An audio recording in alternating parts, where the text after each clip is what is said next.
Before we get into this episode, there's something that might be of interest that I wanted to tell you about. Scene and Heard, who run this podcast, have been asked by Scotland Food and Drink to undertake a strategic review of the Scotland Food and Drink Excellence Awards. Now, these Excellence Awards have been going for almost 20 years and are a huge mainstay of the food and drink sector. But it's time to ensure that they're still relevant. So if you have ever been involved in the Scotland Food and Drink Excellence Awards, or even if you've ever had an opinion about them, we would love for you, please, to complete our survey. So if you go to the On Farm Twitter, which is at @on_farm UK, and click the link in the bio, there will be a tab in there that will take you to the survey, and it should only take you a very short while to complete, but we would be enormously grateful. Hello, and thank you for downloading this episode of On Farm. This is the second of 2 episodes that we've recorded with a friend of mine, Suzanne Mulholland, who's known to many of you on social media as the Batch Lady. So do go back and listen to episode 1 for the full chat. Suzanne's book is out, The Batch Lady, funnily enough it's called, and it's available from all good booksellers. We recorded this episode in Suzanne's stunning farmhouse kitchen in the Scottish Borders, where she creates all of her video content. And in this episode, she got me to roll my sleeves up and get stuck into some batching. So we'll see how that goes. Okay, Anna, so while we're having this chat, I'm going to show you exactly how easy batch cooking can be, okay? Wow. So we are going... I need to get involved, do I? Oh, yes. Oh, yeah, goodness, definitely. right, okay. So we are going to take some ready roll pizza dough, just like you buy anywhere. Yes, yes. So around one of them. And I'm going to give you this one. And we're going to make 2 calzones ready for the freezer, okay? What we're going to do is I'll give you your pizza dough here. Okay, you are going to chop a bit of a pepper. And you can get pizza dough in... The cheaper sort of Aldi, Lidl do some brilliant ones. So yeah, and they're so cheap. Cheapest way to make pizza. And then you can have it for whenever you want. So just give us a few slices of your peppers. Right. So I'm just unrolling this.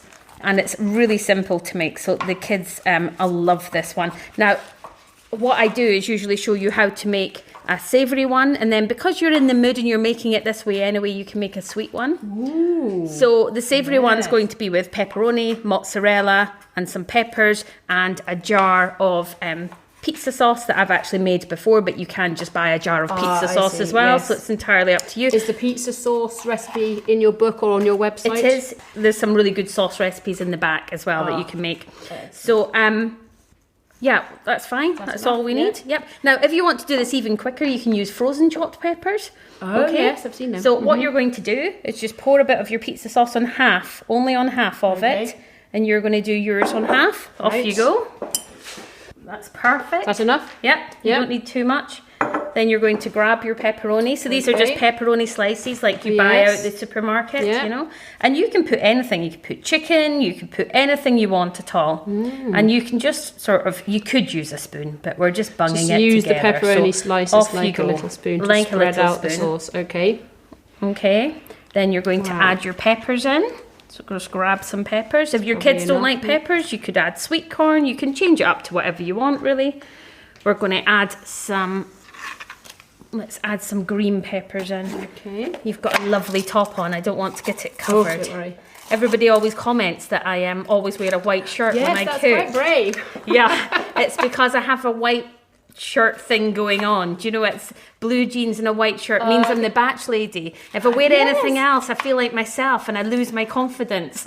It's funny because when you opened the door today when I arrived, I thought, oh yes, that's it's not a uniform, but I thought, yes, I do associate you with the smart, crisp white shirt. Yeah, it is really a uniform. It really helps me feel like that's me in character. In a different mode, yes. Right, grab some green peppers. So we've already put on our pizza sauce, our pepperoni, our peppers. We're going to use some already grated mozzarella that you can just buy again from the shops. You could grate it if you want, but we're all about saving time. So you're just going to grab some and throw it on. And these are great. I mean, if you've got kids at home for a long period of time, get them to make these and put them in the freezer. This is the whole great thing about batching. What you're going to do is you're going to pull the other half of the round pizza dough and you're going to pull it over the top. Right over the top. You're sort of making a pocket, and it's all covered up. And then you're going to start at one edge and you're going to roll, pull and roll. Oh, right. Just I'm left-handed. I'm twist probably it gonna around. do this now. You're a lefty. I didn't know that. Yes. Does that make sense? Like you're just this. pulling it, and what you're doing is Yeah. you're just making it into a parcel. Yes. Oh dear. Hopefully to stop leaking. But I have a bit of leakage so in mine. exactly. You don't want a bit of leakage, but if you do end up, don't worry. I love things to look properly rustic and homemade because then nobody thinks I've shop bought it. Exactly. Okay, so just work your way around. Nobody would think that these days, though, would they? And you'd be surprised I cheat at a lot of things. Right. There. We've made 2 calzones. We made them in about 7 minutes. Yes, wow. So if I was doing the sweet one now, so I put these 2, I'd just wrap that over. That goes in the freezer just like that. Yes. And when it comes out, straight on a tray from frozen, 20 minutes, and you've got an easy family dinner. And then if you're going to do a sweet one, I would chop up some bananas, add some Nutella, and a few marshmallows. And the kids will love I was it. sorting out my cupboard the other day and I found some mini marshmallows, so that's what I can do with them. There you go. So already, just in 7 minutes, we've got 2 ready for the freezer. Fabulous. Wow, that's amazing. Love it.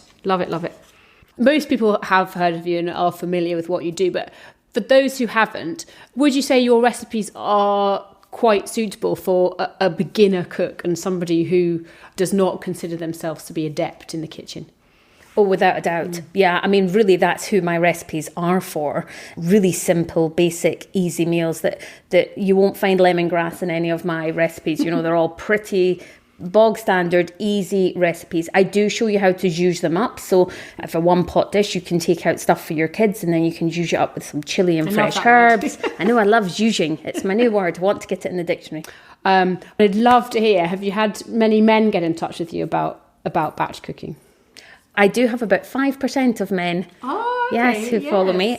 Quite a lot of older men, actually. Right. So because I do lots with portion control and frozen sort of chopped vegetables, it's really good for people that have dexterity issues, you know, that can't chop or anything like that. And there is actually quite a few. I follow quite a lot of farmer's wife sort of things, and I'm amazed at how many men do actually cook. So it's definitely more ladies, but I've still got that sort of like small amount of men, and I feel really bad because I always talk about hello ladies. Yes, I know, but it's difficult. I mean, my husband's actually an excellent cook, but he only does it on the spur of the moment. I cannot get him to plan in advance, so it's literally, I'm going to go to the shops now. We were lucky because we live close to the shops. I'm going to go to the shops now to get something for supper. And that's kind of fine for him because at least I'm not having to cook and he's removing that burden. But I wish he would get involved in batch cooking because I think it would make all our lives easier, including his, actually. Well, I think for any of us, male or female, I mean, who the hell told us once we got to the ripe old age of getting married that every day we were going to have to decide what to eat for dinner? I mean, nobody explains that to you when you're a teenager that that's going to happen. It's a mental burden, isn't it? It's awful. Yeah, I absolutely hate it. It's like, you know, I can sometimes be feeding my children breakfast and they're asking me what's for dinner. So it really is a mental burden. So and I think whether you're male or female, having that burden taken away would be quite absolutely. nice. And so what you use is the famous blackboard, which I had to have my photo taken with, whereby at the beginning of the week you work out or decide what you're having on each of the 5 days of the week, and therefore burden erased. Yes, in an ideal world, yes. And it does work quite a lot of the weeks I use it, definitely like that. It doesn't always go to plan, as everybody knows who tries to plan in advance. So what I always say is I generally plan 4 to 5 meals out of the week because then I can use those. But there's plenty of times that it's not going to work. Yeah. Nobody's hungry and it means I've not wasted any food. But yeah, I generally try to write it on the board. And the reason I try to write it on the board is to stop anybody from asking me what is for dinner that night. Look at the blackboard. They can look at the board. Yes. So yeah, it does help, and it really, it helps everybody. It helps the kids stopping asking me. It stops my husband asking me, and actually reminds me of what I'm doing. So when I look at the board, it's 6 o'clock when I'm serving. dinner, I can then see what's due out of the freezer for the next day and instantly take it out. So I just have it on my iPhone at 6 o'clock. It sets an alarm to tell me to take the next meal out. Oh, amazing. Yeah. So, yeah, organize, as well as the physical act of cooking and being very good at cooking, which you are, it's just kind of really hitting home to me, although in a way it had, but the fact that it's all about organisation and knowing what's what, and having seen your freezers outside, do you have a kind of inventory of what's in those freezers, or is that a mental inventory? No, I do have sort of on the outside of the freezer, you probably didn't see it round the corner, and I do sort of write what's going in and what's going out, and it all goes to pot sometimes, like it does in everybody's life, but quite often it does work. And I've got a general sort of, because what you don't want to do is, a lot of people, well, most people, your freezer is where everything goes to die, isn't it? It's just in between the bin. You feel a bit bad, so you put it in the freezer and then you clean out the freezer, it goes in the bin. Really, what you want to do is just keep using things that are in your freezer. That's the whole point of putting the meals in, is that you actually use them. So if you've got a list, it's really good because you're actually using that stuff. We all end up with UFOs, unidentified frozen objects, that nobody knows what they are. And so sometimes I'll just use a UFO and bring it out, and we hope for the best. Yes. See what we get. I had one not that long ago, which was sometimes you can kind of improvise, but I ended up with peach sauce when I thought I was getting chicken stock. So that was that kind of ruined my soup. But they'll teach me to write on things, won't it? Yeah, my kids would have actually loved that, because we've quite often ended up with beetroot soup instead of Mackie's ice cream. So yeah. But if there's one top tip, it's label everything that goes in. So a Sharpie pen, actually, I should have added that. Sharpie pen is always good to write on. And then if you want to reuse the bag, you can just use a tiny little bit of nail polish remover, and the Sharpie pen comes right off. Another top tip. And actually, you reminded me as well of probably the tip that has made the biggest impact on my life, actually, is the baked potato tip. Can you give us the baked potato tip about cooking them in advance and what you do with them? Yeah, so we're really sort of, on a Sunday we'll have an old-fashioned sort of everybody round the table with grandparents, and we'll have a proper Sunday lunch. So when I'm organising that, I just put 4 baked potatoes and 4 sweet potatoes in the oven, because the oven's on. So and then once they're cooked, leave them to cool, put them in a Tupperware tub in your fridge, and then you have an instant ready to go. It literally takes, if you've got an aga, then shove it in their aga for 10 minutes, and you've got a proper oven-baked baked potato for the middle of the week. And if you don't have an aga, you can still just put it back in the oven, and literally you can then have lovely oven baked potatoes throughout the week. And especially for what's going on at the moment, potatoes last a long time in your store cupboard, which is great. And then also, once you've cooked them and you leave them to cool and put them in your fridge, you'll get 5 days of those potatoes. Yeah, that's amazing. So top tip, and then you've always got a lunch as well. Yes, a healthy, filling lunch. Yeah. We're doing a lot of tips, but actually I think that's what people will be really keen to hear, as well as the story. And for a long time, you were doing, I guess, time's a bit limited now that you've got the book out and everything. So you're kind of slowing down on the demonstrations a wee bit. So I was doing lots of sort of WI demos, and I did a demo over in East Lothian, and I've done lots of ones. The Highland Show was amazing as well last year. And no, the plan was to step it up a lot more, because now we're planned to do a lot with the books. So so we were going to be doing lots of book tours and lots of signings, and I was due back at the Highland Show again, which would have been fantastic. So everything obviously is stopped at the moment, just with what's going on. But no, I think more and more, once everything's back up and running, then I will be as busy as ever and back to it. I love doing demos. I feel really nervous when I first do it, but then when I do, it was a bit like who you had on, your lovely, who's the lovely comedian farmer that I listened to? Jim Smith. Yeah. So it's a bit like Jim was saying when he does his sort of stints of comedy, the same is that you do get that sense of like, gosh, people really liked it. Yeah. And it makes you feel good, and you think, oh, I want to do more of them. So it's the same sort of similar principle, I'd say. It gives you a buzz. Yes, yeah. When you see that, and the look on people's faces and the engagement as well. The demos that I've been to, people are, really engaging and asking questions as well. It's not just an audience and you situation. It's kind of becomes a conversation in some ways. Yeah, well, I think because as well, I mean, you very touched on the fact that you said I was a good cook, which I'm actually not that good at cook. So I like to keep it real. So it quite often all goes wrong in the demos as well, so when I was doing the demo for the Highland show, I was doing fish chowder and fish pie and showing how you make both of them together, and it saves a great amount of time. And at the end, somebody in the audience says, do you know you didn't add the fish to the fish chowder? So we just bunged it in. So there's a lot of just bung it in and hope for the best. But I think that's how the majority of us cook on a day-to-day basis. Absolutely. So yeah, there's no point denying it. You know, with coronavirus, we are in tricky times. But actually, I think coming here today to meet you and learn about batch cooking is extremely relevant, because I think it can really help, not just if you're stuck indoors, but also if you need to try and feed your family when you can't get out to the shops. Yeah, I mean, I think a lot of your listeners, you know, will be rural, and we're all used to cooking like this. You know, we're all used to doing this where we're quite often isolated for, I live at 1,000 feet, for bad weather. We're quite often not out for 2 weeks at a time. So we're used to doing this naturally anyway. You know, if I was to be confined for 2 weeks, I would have enough to get going with. And it's harder for people who have been used to the conveniences if you're living in a city and you're used to the fact that you don't hold much in your house because you can nip round the corner for things. So I think, you know, it's a chance for us rural guys to really show exactly how you can really easily live in these times. Yeah. Just in a different type of way, because we all know rurally we're all used to doing it. Mm-hmm. So I might just challenge you a wee bit. If city dwellers are listening, what kind of 5 things would you encourage them to buy? You know, let's park the toilet roll thing for a while. What sort of 5 things would you encourage them to go out and buy that you think would be most useful for them to be able to start on their batch cooking journey?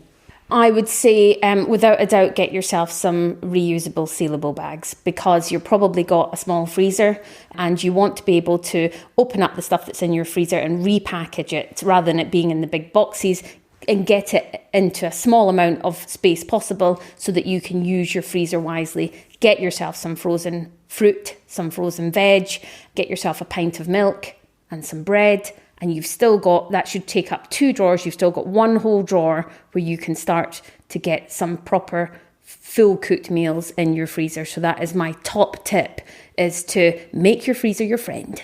How do you get inspiration for new recipes? Okay, so I've got a really naughty thing that I do, which somebody who is a great mate of mine told me about, which is that big supermarkets spend a fortune working out what people want to eat. They really get to learn their audience really well. So I walk around every supermarket and take a picture of everything that they are selling as a ready meal. And then I make it as another meal at home. Yes.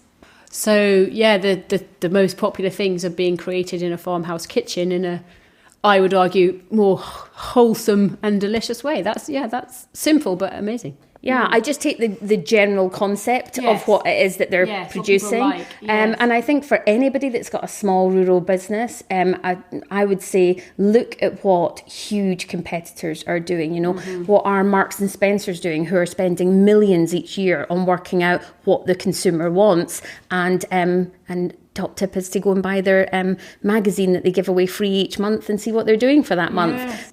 I don't always know what my taste is, might not necessarily be someone else's taste. So I follow along the lead of all the supermarkets, from Aldi to Waitrose. I look in all of them and sort of make a plan, and that gives me great inspiration. And you'll be needing that inspiration, because I understand that if you're about to embark on writing book number 2. Yes, so we signed a deal for number 2, and again another deal in the States for number 2. So number 1 book is obviously just out, and I'm about to start writing book number 2, which I've already got a good few ideas for. That's really exciting. And usually I sort of become quite a hermit when I write a book. I'm really dyslexic, so I never thought I'd ever be able to write a book. But a great friend of mine who owns a bookshop in the Borders, Ros Deli, gave me a fantastic thing, which she said, just write it as if you're speaking to your mates, which is exactly how I do the videos. Yes. So that's exactly how I write the book. So So somebody the other day, who's a friend of mine, was reading it in bed and said to me, God, it was like you were in the room, Suzanne. What you said to. So don't look for anything too, highly intellectual when it comes from the Batch Lady. It's just my general chat. Well, that's what people need. They need and they want practical, tasty solutions, and that's what you're offering. Really, when we looked at doing this book, and when I met up with HarperCollins and they agreed to do it, it was a book that was for people who didn't necessarily buy cookery books. Yes. And I don't see it, to be honest, as a recipe book. I always have pulled against that. It's a method of getting meals in your freezer. That's the concept of it, is get meals done and in your freezer or in your fridge, for example, 3 in the fridge and double them in 3 in the freezer. It's not really, to me, a recipe book. Others may see it as that, but it's more about the method than the actual recipes. And all of the benefits that we've discussed about why batching is so helpful to make life simpler and cheaper and easier and less mentally draining for some people. Yeah, because you know me, Anna, and my publishers and agents hate when I say this, but I've never particularly enjoyed cooking, which is ironic now that I spend my whole time doing it. But the reason that I came up with all these sort of concepts is because I didn't want to cook every single night. And people have done batch cooking for years and years. This is just a modern way of doing it with very modern recipes. So you will get calzones and you'll get really things that we all want to eat now, Thai green curry, different things like that. So it's allowing people to sort of venture out of the usual stews and things like that. Yeah, I don't particularly enjoy getting a meal on the table every night, but as most people don't. So, lots of people, will use it as a normal recipe book, but yeah, it really is to me a basic guide. Yeah, absolutely. So, Suzanne, thank you so much. I've loved to see the kitchen in reality and to meet you again and get a copy of the book, which I'm really excited to read. And, of course, the famous Blackboard too. So thank you very much for taking part. I hope you've enjoyed it, and I hope it's given our listeners the chance to kind of hear more about you and your story, as well as seeing you in the videos that you create. Well, thank you, guys. I've absolutely loved it. I've wanted to be on this podcast for ages, so I'm really excited that you're now finally here recording it. So thank you. Oh, well, thank you. And for those of you who are listening, I've actually lost track of what number this podcast is in the run. We're going to be taking a short break now, somewhat enforced by the coronavirus situation, but we will be back very soon, I hope. Please continue to listen to all of our previous episodes. You can find them by searching On Farm on Apple Podcasts or on Spotify. And you can also go to www.on-farm.co.uk. So please do keep listening, and we'll see you, or you'll hear us very soon.